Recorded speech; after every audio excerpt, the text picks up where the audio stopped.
Sanamente es una coproducción de CNN Chile con Fundaciones Rasmus y Grupo K.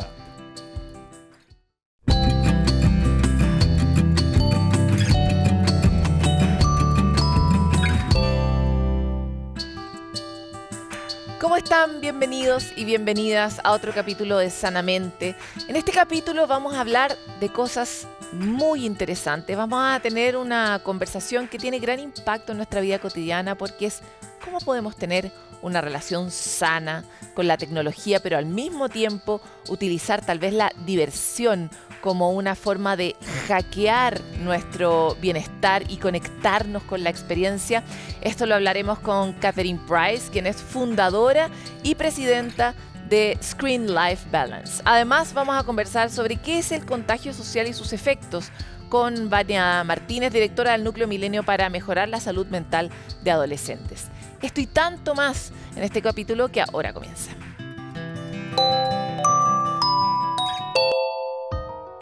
El consumo problemático de sustancias como las drogas o el alcohol es una realidad que la verdad no está ajena a ningún grupo social. Los sectores con más recursos, también los más vulnerables, tienen susceptibilidades a entrar en este complicado ciclo de enfermedad. Sin embargo, existen alternativas, caminos que nos pueden ayudar a romper con esta inercia a la que tiende la gente que está enferma con alguna de estas sustancias. ¿Cómo es el proceso de reinserción social? Conozcamos más en la nota de Miranda Aspe. Cuando tú tienes este problema, tú no piensas en ti. Tú lo que menos pensás en ti porque no tenías autoestima. El tema de las drogas colisiona todo lo tuyo en personal. Uno vive automáticamente todos los días. Espiritualmente también te sentís mal, te sentís como que no tenés como una motivación como para vivir, como para que tu vida tenga un sentido. Para Evelyn la vida no ha sido fácil. Una familia disfuncional, un quiebre amoroso y una rutina marcada por la violencia fueron algunos de los factores que la llevaron a consumir drogas por primera vez a los 27 años. Se alejó de sus seres queridos y estaba de mal humor todos los días, alertas que le hicieron tomar el primer paso, aceptar que había un problema. Se pusieron tristes mis dos hijos y me dijeron, bueno mamá, en estos momentos no estamos para criticarte, solamente en qué te podemos ayudar. En el mundo, 284 millones de personas entre 15 y 64 años consumieron drogas en 2020. En América Latina, la mayoría de las personas que reciben tratamiento por trastornos relacionados con el consumo son menores de 35 años. Y no necesariamente este consumo problemático es por drogas ilícitas. El alcohol, los fármacos y el tabaco también están en la lista. El abuso de las sustancias activan el sistema de recompensa e impactan en el cerebro. Y las conexiones de la corteza prefrontal en los adictos están altamente disminuidas en la mayor parte. Y sin embargo, hay particularmente la conexión entre la corteza prefrontal y el sistema límbico parece casi desconectado. Entonces, de esa manera que la corteza prefrontal, si no están funcionando esas conexiones, no lo puedes lograr controlar. Pese a que los hombres siguen siendo mayoría entre quienes consumen drogas a nivel mundial, las mujeres son las que están más vulnerables al aumentar el ritmo de consumo y a desarrollar trastornos por el uso de estas drogas con mayor rapidez que ellos. Hay factores genéticos que van a través de todas las adicciones, que te vuelven vulnerable. Los otros factores que yo consideraría, hay ciertas enfermedades mentales que te vuelven más vulnerable.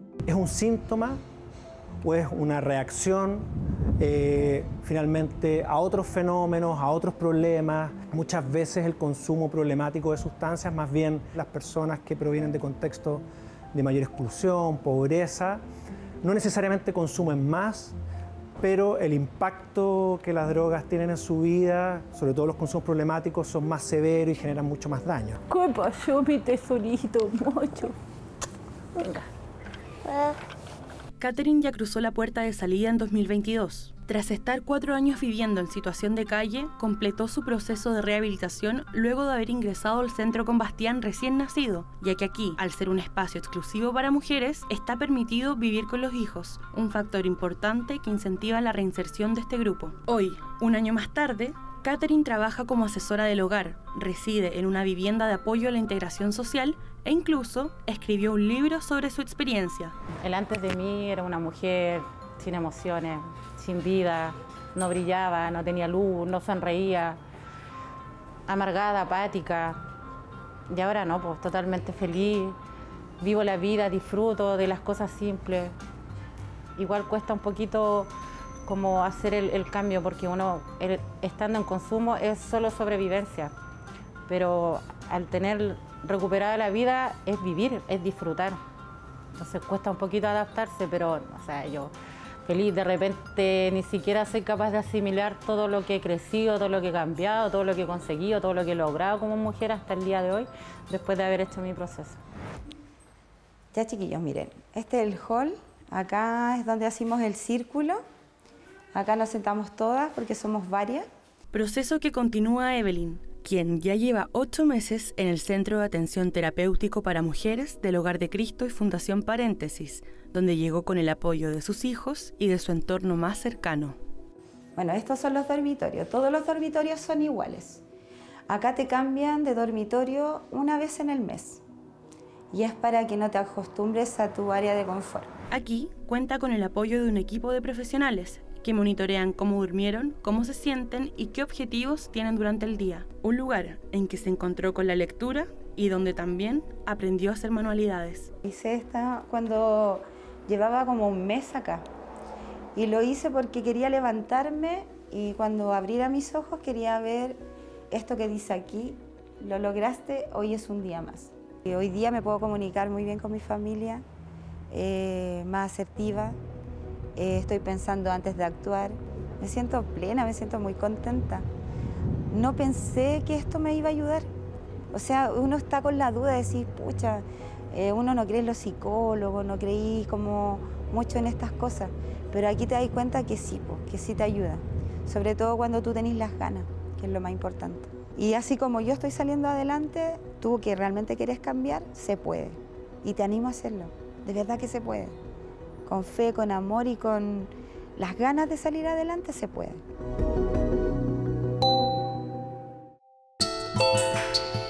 Vivimos en un tiempo de muchos estímulos, estamos permanentemente recibiendo señales, en este caso del mismo celular, que nos dice que nos estamos perdiendo algo, que tenemos una notificación, que alguien lo está pasando bien en algún lugar, vemos fotos, tenemos señales y sentimos que tenemos que estar ahí todo el rato para no perdernos algo.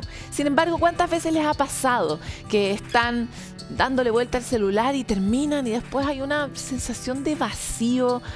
No logramos tener eso que andamos buscando ahí, esa recompensa que tal vez nuestro celular nos podría dar. Somos adictos al celular. Y de este tema y otro mucho más entretenido, que es la diversión en sí misma y el rol que que puede tener en nuestra felicidad, es que hoy día queremos hablar con Catherine Price, fundadora y presidenta de Screen Life Balance. Algo muy importante en esta vida. Muchas gracias por estar con nosotros, Catherine. Gracias por la invitación.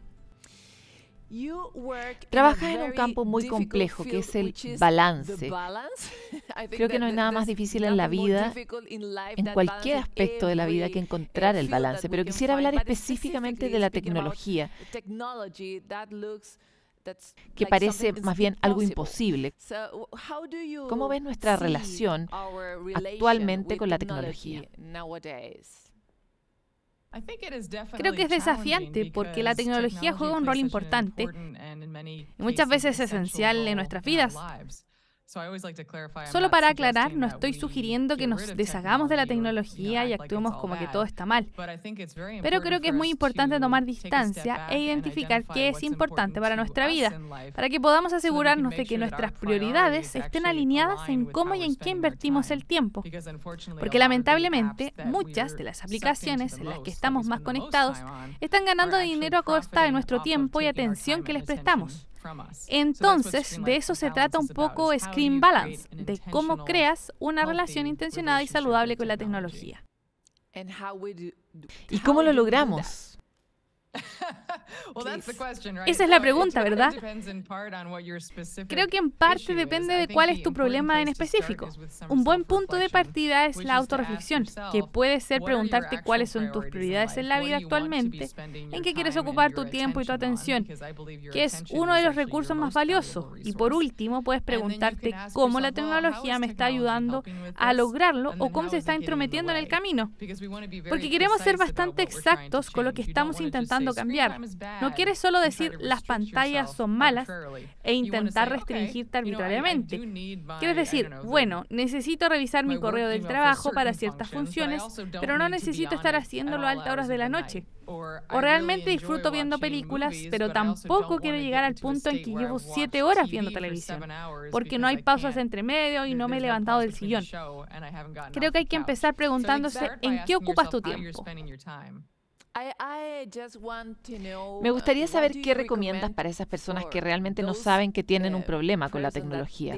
¿Cómo puedo saber si tengo un problema con las pantallas, por ejemplo? ¿Cuáles son los primeros signos?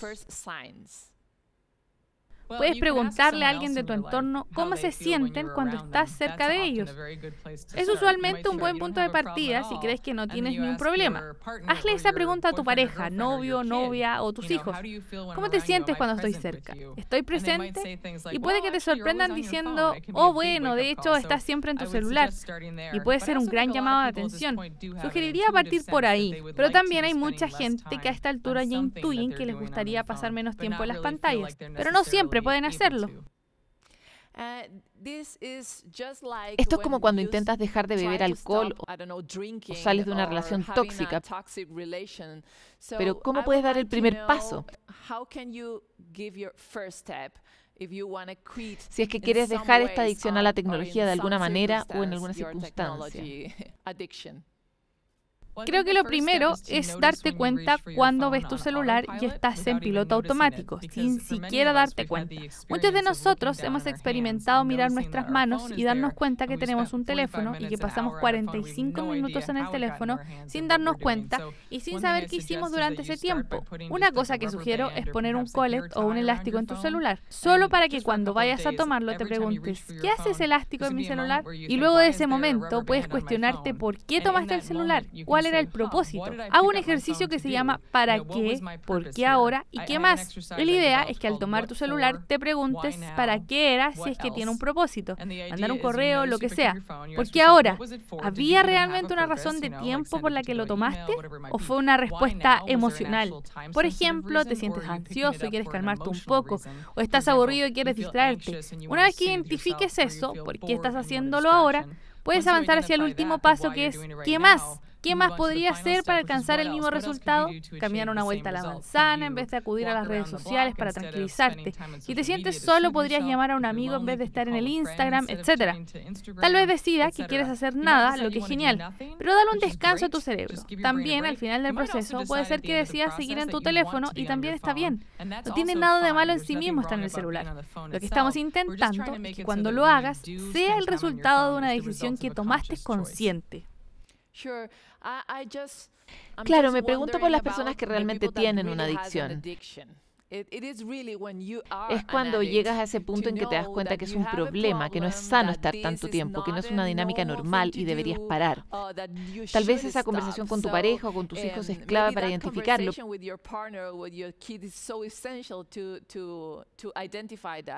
Pero quisiera pasar a otro tema que tú también estudias, que es la diversión. ¿Es la diversión una especie de antídoto? Creo que sí. Comencé escribiendo mi libro The Power of Fun como un resultado de la escritura del libro anterior, How to Break Up with Your Smartphone, porque me di cuenta que al pasar menos tiempo en el celular, tenía mucho más tiempo libre y tenía que descifrar qué hacer con él. Y terminé por darme cuenta que lo que quería era experimentar más alegría y sentirme lo más viva posible. Y llegué a la conclusión que divertirse, lo que realmente es diversión, cuando estás en un estado de conexión, jovialidad y todo fluye con otras personas. Esos son los momentos con más alegría de nuestra vida.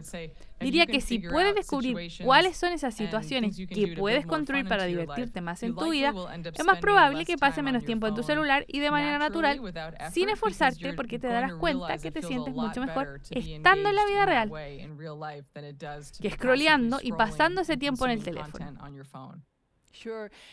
Seguro, ¿y cómo descubrimos la diversión? Cuando dices, ok, vayan a divertirse, puede ser algo riesgoso o te puedes sentir ansioso porque tal vez no sabemos cómo divertirnos. Hemos estado mucho tiempo en los celulares, en las pantallas, en los videojuegos.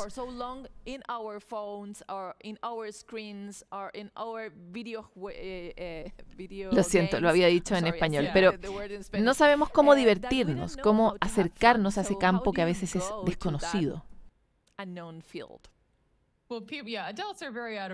A veces estamos fuera de práctica. No te preocupes si te sientes ansioso o perdido. Diría que hay que comenzar por reconocer que la diversión es un sentimiento, no es una actividad. Y lo digo porque si le preguntas a la gente qué es la diversión, lo más probable es que te conteste con una lista de actividades que ellos disfrutan, como bailar o escuchar música. Y eso puede ser que te lleve a divertirte. Pero todos hemos tenido experiencias en que hacemos la misma actividad y a veces resulta divertido y en otras oportunidades no. Entonces, quita la presión, porque no es una actividad, no es necesario que gastes dinero, no es necesario que vayas a algún otro lugar fuera de tu vida cotidiana. Recomiendo a las personas que piensen en 3 a 5 situaciones, recuerdos que se les vengan a la mente, que describirían como muy divertidos. No tienen que ser algo dramático. Recuerdo que una persona una vez me contó sobre un momento en que era pequeño y estaba bajo la lluvia con su abuelo, sin paraguas, y se empaparon. Y era un recuerdo hermoso. No necesariamente que sea dramático, pero cuando piensas en estas experiencias, comienza a pensar si hay temáticas en común, si hay actividades que te provocan sentirte así, o estabas con alguien que provoca sentirte divertido. Hay escenarios en particular que te llevan a divertirte más. Pienso que son nuestra colección personal de imanes que atraen la diversión. Y los míos son distintos a los tuyos. Pero el punto es que si puedes identificar estos imanes, vas a hacer mejor uso de tu tiempo libre al priorizar las cosas que realmente te conecten al estado de diversión. Y ese es un gran paso, pero a los adultos les recomiendo que no intenten ser perfectos. No se juzguen, solo piensen en esos momentos que les trae diversión. Busca esas situaciones, personas y actividades que te llevaron a sentirte así. Cuando reconectaste con tus actividades divertidas, ¿tuviste alguna nueva adicción? ¿Sentiste el efecto de vivir con más frecuencia la diversión, por ejemplo? ¿Crees que es contagiosa? Creo que sí es contagiosa. Puedes verlo cuando estás con ciertas personas que provocan esa sensación cuando estás cerca de ellos. Y luego ves algo sobre su actitud, sobre cómo se actúa, de su forma de ser. Hace que te sientas divertido. Diría que la diversión es muy energizante. De hecho, es muy buena para la salud física, porque reduce el estrés y nos hace sentir socialmente conectados, lo que es increíble para nuestro cuerpo. Pero también nos puede hacer más creativos y productivos. Muchos de nosotros podríamos tener la concepción errónea de que la diversión y el trabajo son cosas distintas, pero de hecho, si puedes disfrutar de ese trabajo, vas a trabajar más y mejor y te vas a sentir más conectado con las personas con las que compartes. Pero sí, creo que mientras más te diviertas, más diversión vas a querer. Y la parte gratificante de esto es que, como decía antes, eso significará que naturalmente tu tiempo en pantalla disminuirá, porque estarás poniendo más esfuerzo en las cosas que realmente te hacen sentir diversión.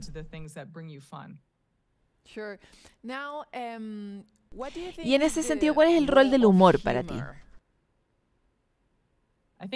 Creo que el humor es gran parte de la diversión.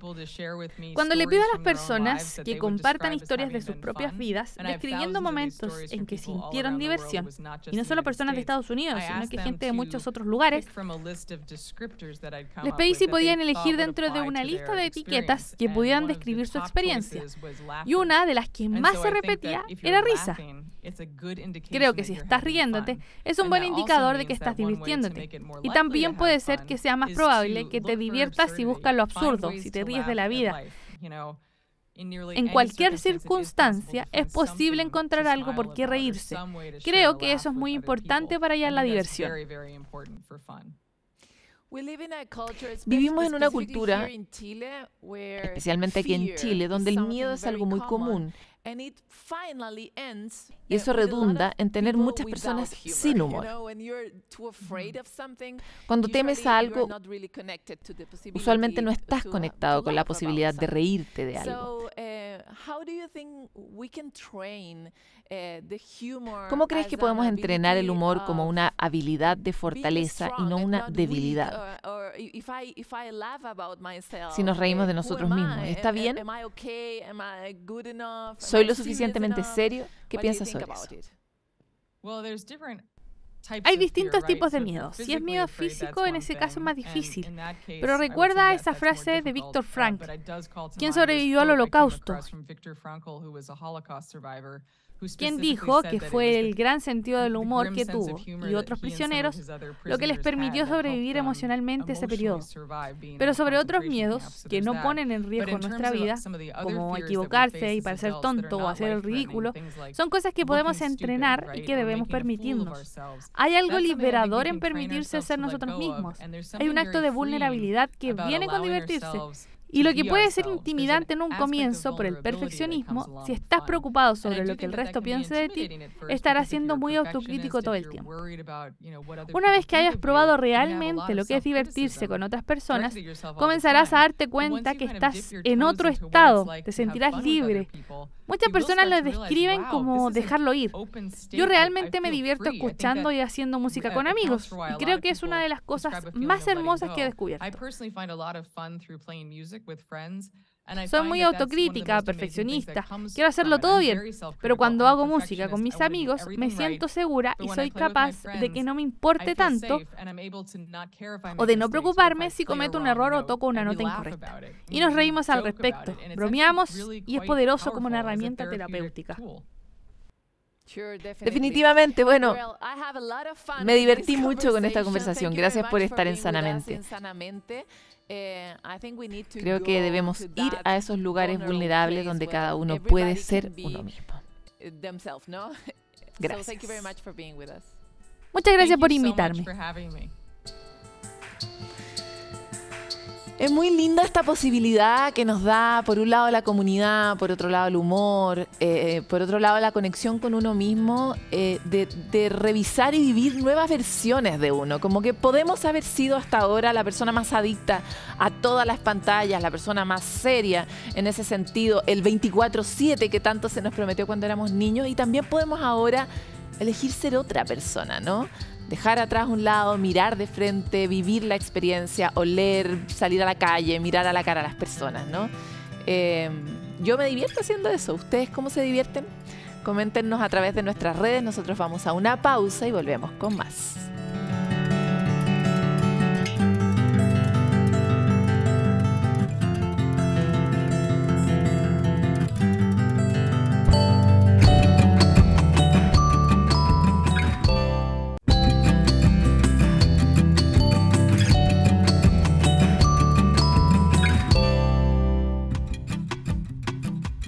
¿Se consideran ustedes personas que están alfabetizadas emocionalmente, educadas emocionalmente?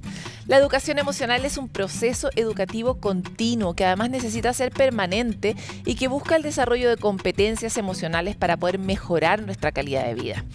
Esta educación es clave para todos nosotros y muchas veces ni siquiera sabemos si tenemos que tenerla. Pues Rafael Vizquerra, presidente de la Red Internacional de Educación Emocional y Bienestar, nos explica sobre de qué se trata, cómo la podemos tener en esta siguiente cápsula.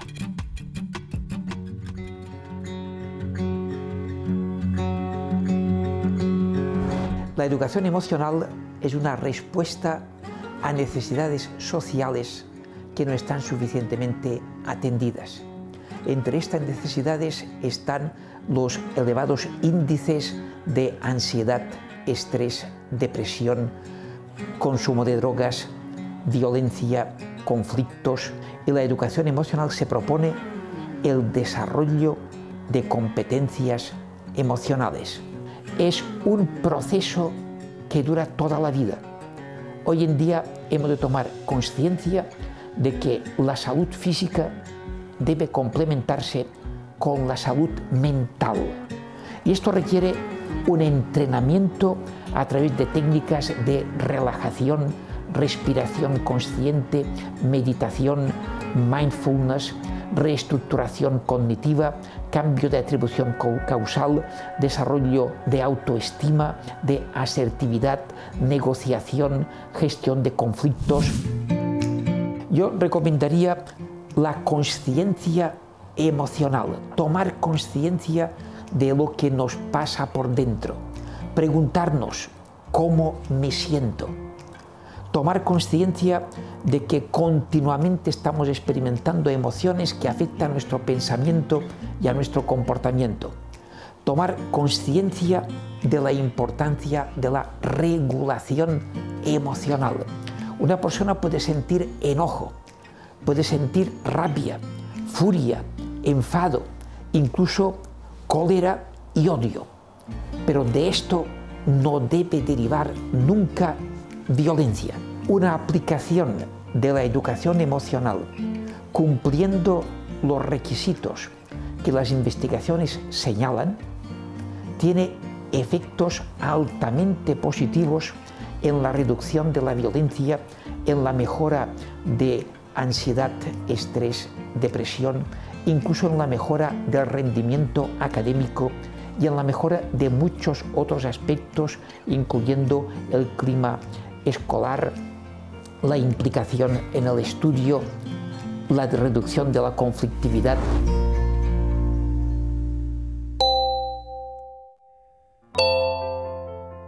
Inevitable después de eso decirle a todos, edúquese emocionalmente, es una condición para la vida, la difícil vida que nos toca a todos, ¿verdad? Pero vamos a abrir este espacio, que es el espacio de punto de encuentro, donde compartimos prácticas, ideas, guías que nos puedan ayudar a sentir mejor. Como hemos revisado en otros capítulos de Sanamente, los problemas de trastorno y condiciones de salud mental son transversales en distintas poblaciones y traspasan, por supuesto, la pantalla. Un ejemplo de esto es Brian Cox, la estrella de la serie Succession, quien contó que nunca había visto un capítulo completo de su propia exitosa serie de HBO Max, porque tiene dismorfia corporal. Hace algunos días el actor participó en el Late Show with Stephen Colbert, justo después de la emisión de un episodio muy comentado de la 4ª temporada del show. Es en este contexto que el animador le consultó si ya había visto el último capítulo, a lo que Cox dijo: nunca veo ninguno de los episodios si puedo evitarlo. Más adelante en la conversación, el intérprete del maléfico Logan Roy aseguró que al verse en la pantalla piensa que se ve como un hombre elefante y reveló que tiene dismorfia corporal. Vio que hemos hablado de este tema antes en nuestro programa. Quienes tienen esta enfermedad no pueden dejar de pensar y percibir uno o más defectos en la apariencia física, por lo que se sienten avergonzados, pueden sentir ansiedad o incluso intimidados, lo que podría provocar, por ejemplo, que comiencen a aislarse y evitar situaciones sociales. Es muy importante que si alguno de ustedes reconoce estas señales pueda consultar a un especialista y, si es necesario, acceder a un tratamiento de salud mental, porque no podemos controlar lo que piensan otras personas, pero sí podemos aprender nosotros, como ya vimos en la cápsula anterior, aprender a manejar nuestros propios pensamientos y sentimientos.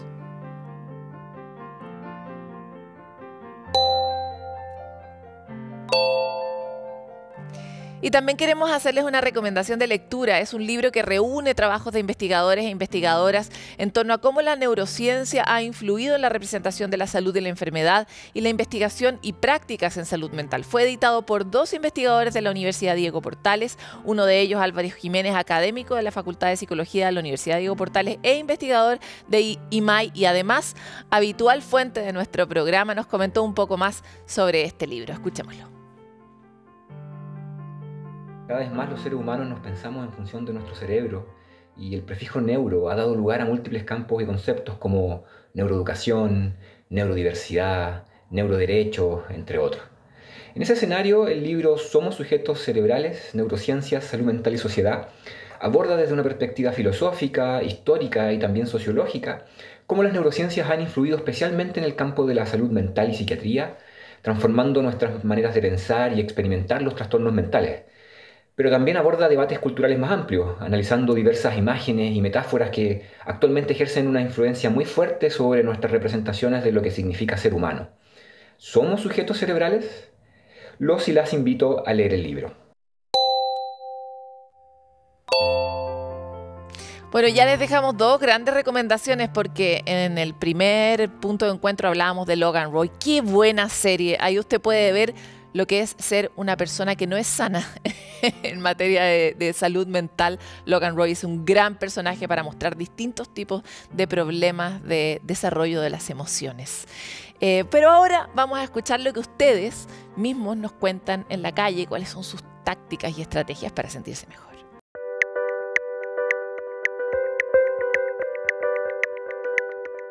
Hola, yo me llamo Camila Zavala, tengo 21 años y cuando estoy bajoneada me gusta hacer actividades al aire libre como subir el Cerro San Cristóbal o salir con mi pareja, mis amigos a parques.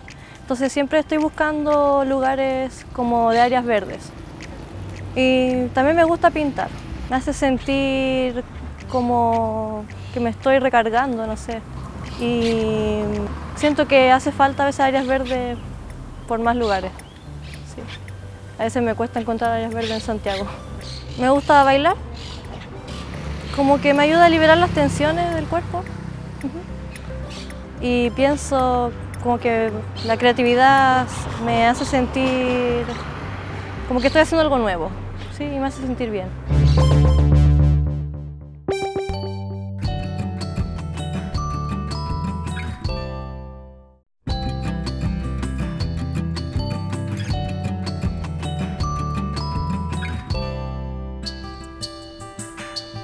A medida que avanza la ciencia, más sabemos que la mente y el cuerpo, una división a estas alturas artificial que hemos hecho en las personas, funcionan más o menos de la misma forma. Y tal como los microbios que compartimos nos contagian y podemos, ya sabemos, por el COVID, que si estamos a una cierta distancia de alguien probablemente vamos a adquirir esa enfermedad, también las conductas de otros nos pueden contagiar.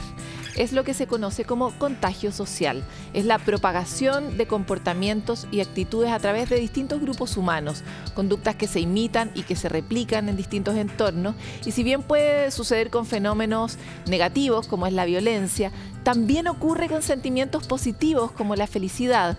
Lo vimos también en algún momento revisando la presentación que hizo Nazaret Castellanos en Congreso Futuro, ¿no? Podemos contagiar los estados de ánimo. Pero hablemos de los impactos negativos que podría tener esto, sobre todo en ciertos grupos que son más vulnerables, y de qué manera podemos cambiar esto para que estemos todos mejor, para aprovechar de conversar en profundidad sobre este tema y aprender de esta dinámica, tener una claridad sobre el horizonte de nuestra salud mental. Es que hoy queremos hablar con la psiquiatra infantil y adolescente y directora del Núcleo Milenio para Mejorar la Salud Mental de Adolescentes y Jóvenes, IMAI, Vania Martínez. Muchas gracias por estar aquí, Vania. Muchas gracias por la invitación a hablar de este tema también para nosotros novedoso, nuevo, porque no es un concepto que habitualmente se hable en el área de la psicología o la psiquiatría. Para nada, pero sin embargo, como decía, ya este año pudimos ver una presentación de una neurocientífica en Congreso Futuro que justamente explicaba desde un elemento biológico cómo uno contagiaba muy fácil la manera en la que estaba. Pero en este caso es un fenómeno un poco más complejo y quisiera entrar en él. ¿Qué es lo que se define para ustedes como especialistas como contagio social? Claro, desde la definición que tiene la Academia Americana de Psicología es la propagación de las conductas, las actitudes, los afectos y las emociones en los grupos, de una persona a otra persona, ¿ya? Y lo tradicional sería como dentro de la familia, dentro de mi comunidad, por ejemplo, dentro de un establecimiento educacional, con mis vecinos, pero ahora con las redes sociales, con las series de televisión, con los videojuegos, tenemos otras formas. En el fondo, con la misma globalización que nos hace contagiarnos mucho más rápido de COVID, también nos podemos contagiar mucho más rápido de las conductas que nos hacen felices o tristes, ¿no? Exactamente. Y bueno, la analogía con la infección yo creo que es bastante bastante cercana, pero obviamente no es exactamente lo mismo que contagiarme de coronavirus que contagiarme, por ejemplo, de una emoción como una emoción positiva o una negativa. Por supuesto no es lo mismo, pero el fenómeno es bien parecido y quisiera entrar un poco en ello porque parte de lo que ustedes nos comentaban antes de esta entrevista son distintos estudios que se han realizado y quisiera ir en particular a algunos ejemplos. Un estudio que se realizó sobre personas que tienden a estar involucradas en situaciones de violencia con armas, ¿no? En este caso jóvenes. Cuéntanos un poco qué es lo que arrojó el estudio en esta población específicamente. Sí. En particular, quienes están mayor predispuestos a tener esta posibilidad de tener un contagio social es el grupo de jóvenes, ya sea por su relación con los pares, que a esa edad la influencia de los pares es muy importante, como también el acceso que tienen a estas tecnologías que habíamos mencionado previamente. Entonces, o sea, son un grupo particularmente frágil. Un grupo particularmente vulnerable, diría yo, porque no sé si decirlo frágil, en el sentido de que también podrían ser un contagio positivo, ¿cierto? Así que también podrían ser más susceptibles a tener este contagio, no solo desde el punto de vista negativo. Ya claro, en el caso lo que pasa es que a los padres sí. nos importa, padres y madres nos importa mucho el impacto que esto pueda tener en términos negativos. Y avancemos en específico sobre este estudio en relación a jóvenes que han estado en problemas de violencia con armas. Claro, a nosotros se nos pidió, y este es un artículo que está publicado con fecha de mayo en una revista que se llama Current in Psychiatry, Opinion in Psychiatry, que es como la revisión de lo último que hay, qué es lo que había en esta materia, y nos llamó mucho la atención en temas de violencia lo que hay en relación a las armas de fuego, ya que efectivamente en varios estudios que se había replicado que hay una posibilidad de contagio si es que yo estoy en contacto con personas que están usando armas de fuego, las veo, son cercanas a mí, es probable de que yo también utilice armas de fuego. Es bien importante esto porque justo en Chile hay una discusión en torno al tema de la tenencia de armas y hay sectores que efectivamente promueven, como se hace mucho en Estados Unidos, la tenencia como libre y mucho más acceso a las armas, pero efectivamente la exposición a la violencia que de ahí surja también, de acuerdo a este estudio, también se replica, ¿no? O sea, es una semilla que uno siembra y que tiene un efecto, digamos. Que tiene un efecto y que por lo tanto podríamos pensar como política pública cómo podemos actuar para prevenir en ese sentido. Lo mismo. De todas maneras, avancemos en otro caso. Sabemos que parte de la dificultad para hablar sobre suicidio tiene que ver con esta constancia de que el suicidio es contagioso de alguna manera. ¿Está dentro de las conductas de contagio social que ustedes estudian el suicidio también en jóvenes? Sí, fue uno de los aspectos más mencionados y estudiados, es el efecto contagio que puede tener el suicidio. De hecho, tiene un nombre, este es el efecto Werther, que viene de una novela de Goethe que se llama Las penas del joven Werther, que cuando se publicó se produjo una ola de suicidio en una población de jóvenes hombres. Y por lo tanto, de ahí viene el nombre y se ha visto como si nosotros desde el punto de vista de las comunicaciones lo abordamos de manera que es sensacionalista, en que, por ejemplo, solamente nombramos un factor para el suicidio. Esta persona se suicidó porque lo había dejado el marido, por ejemplo, o porque lo habían echado del trabajo. También si es que se nombra el método suicida y no se dan, por otro lado, señales de dónde pedir ayuda, cuándo pedir ayuda, puede tener un efecto contagio. Y ahí también es importante la política pública de cómo puede ayudarnos a regular el que la información que se dé, o educar en realidad a los medios de comunicación y también a los profesionales de cómo se puede dar una comunicación adecuada y evitar el tema del contagio suicida que es tan grave. Y me parece súper interesante porque también pasa que, no sé si la educación, tú mencionas a los medios de comunicación, mencionas a las autoridades, mencionas en el fondo a los más adultos responsables, pero ¿es importante educar en suicidio a los mismos jóvenes? A los mismos jóvenes también, porque ellos también podrían tener un efecto promotor contagioso de buenas actitudes, como podría ser, por ejemplo, el mostrar situaciones en las cuales las personas han salido adelante a pesar de sus problemas, ¿ya? Claro, pero mi pregunta es más bien si es recomendable educar a los jóvenes en el suicidio. Todos deberíamos estar educados de distinta manera, ¿ya? No digo yo porque los sí. padres tenemos ese miedo de Sí. cuánto hablamos y cuánto no hablamos del tema, en cuanto hablando del tema estamos promoviendo eventualmente un pensamiento de ese tipo. Claro, deberíamos estar educados de cómo hablarlo de manera positiva, ¿cierto? Y adecuada, que es lo que hablamos también como efecto Papageno. Ese es otro nombre que viene de una ópera de Mozart, donde el personaje, la flauta mágica, el personaje Papageno, tiene ideas suicidas y se le aparecen 3 niños que le dan alternativa y no se suicida. Entonces, en ese efecto podemos educarnos todos también cómo detectar señales, cómo poder prevenir situaciones de riesgo y cómo poder pedir ayuda, ¿ya? Eso también es fundamental poder hacerlo.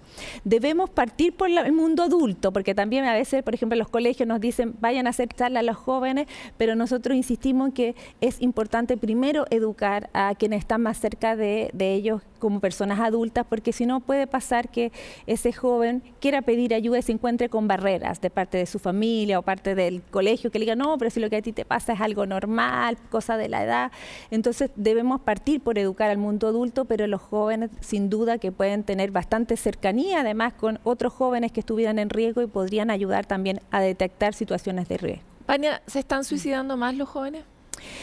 Bueno, en Chile lo que sabemos hasta las últimas cifras que están validadas por el Ministerio de Salud es que teníamos una situación de estancamiento, no un aumento, de estancamiento de las tasas de riesgo suicida. Incluso tuvimos una baja durante el 2020, que fue cuando estábamos mayor en confinamiento, ¿ya?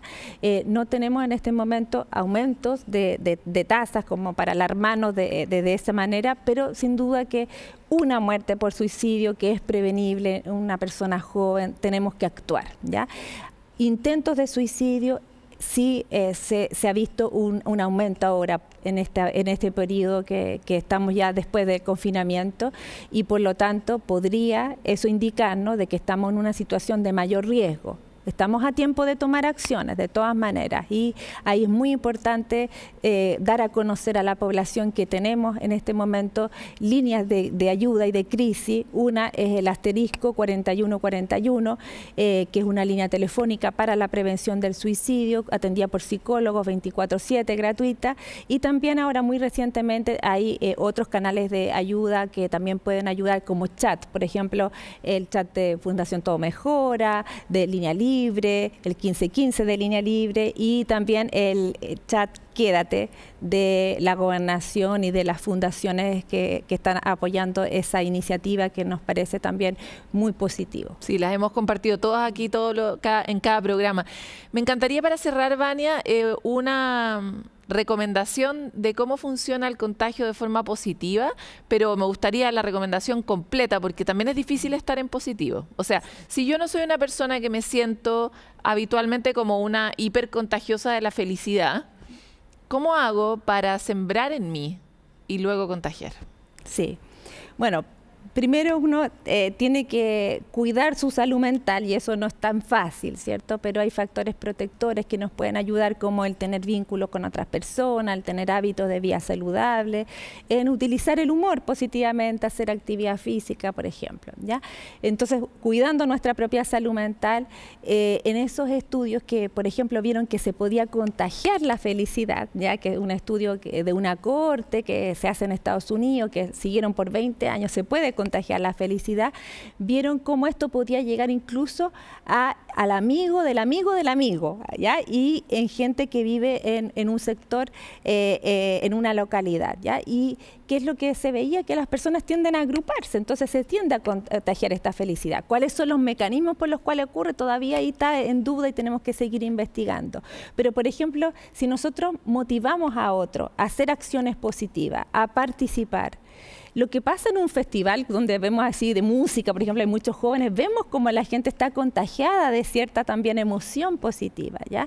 Entonces podemos lograr hacer esas acciones de manera más positiva, pero para eso tenemos que tener cada uno una buena salud mental y estamos a tiempo también de quienes no tienen una buena salud mental de poder ofrecer acciones para poder abordarla adecuadamente. Te quiero agradecer, Vania, por esta conversación. Gracias a usted. Tan importante que nos demos cuenta que la autoconciencia no es solo una tarea personal, sino que es una tarea de responsabilidad colectiva, ¿no? Si uno sabe en qué anda, sabe qué anda haciéndole al resto también con su propio estado de ánimo, y eso cobra cada vez más sentido a medida que estamos más juntos en estas ciudades tan sobrepobladas, ¿verdad? Pero ahora vamos a conocer una animación sobre el apego. ¿Han oído ustedes hablar de esto? El apego es de alguna forma una estructura que nosotros aprendemos desde muy pequeños de cómo relacionarnos en nuestros vínculos más importantes, cuando somos niños con nuestros padres, cuando somos un poco más grandes con nuestras parejas o con nuestras figuras más significativas. Esa manera en que aprendemos la tendemos a copiar cuando somos grandes. Lo interesante es que si aprendimos una forma que no era tan buena, cuando grandes también podemos volver a aprender una manera de tener un apego más sano. Pero revisemos de qué se trata en esta cápsula. ¿Tuviste un mal día? A todos nos pasa. Algunos necesitan un abrazo o estar a solas, otros hablar. ¿Por qué las personas enfrentamos de formas tan distintas la dificultad? El psiquiatra John Bowlby desarrolló la teoría del apego, que indica que probablemente tu manera de resolver problemas esté directamente relacionada con tu aprendizaje de niño. ¿Te atendieron cuando pediste ayuda? ¿Validaron tus necesidades? Ese vínculo afectivo inicial y poderoso que desarrollamos desde los primeros momentos de vida con nuestros padres o cuidadores y luego con nuestras parejas es el apego. De acuerdo a esta teoría, existen 4 tipos: el ansioso y ambivalente, el evitativo, el desorganizado y el seguro. Lo ideal es tener apego seguro porque la persona desarrolla habilidades para explorar el mundo y relacionarse con otros, bajo la tranquilidad de que hay alguien que lo protegerá. Este espacio reconfortante durante el crecimiento determina la conducta y el desarrollo emocional del adulto. Curiosamente, ese abrigo te prepara para la dificultad y hace sentir que todo estará mejor. Si bien es el mayoritario entre la población, no todos tenemos apego seguro. Por eso, es importante conocer tu tipo de apego y buscar los caminos para conquistar poco a poco tu bienestar. Bueno, antes de irnos queremos dejarles como siempre una recomendación. Es la Fundación Míranos, que se dedica a la promoción de la salud mental y a la prevención del suicidio en el grupo de personas mayores. Además, ofrece contención y apoyo psicosocial a personas mayores y también a sus familias. Si quieren más información sobre este tema, que es tan tabú, lo hablamos tan poco y es tan representativo de una población que se siente muy sola, revisen la página www.fundacionmiranos.org y sobre todo ayuden a tejer una red a esta población que no ha aprendido antes a tener redes y comunidades, como nosotros tampoco, pero nosotros por lo menos estamos todavía a tiempo de tejerla para que cuando lleguemos al momento de la tercera edad tengamos nuestra comunidad y vivamos un mejor tercer tiempo de nuestra vida. Nosotros con esta recomendación nos vamos y nos vemos pronto en otro capítulo de Sanamente.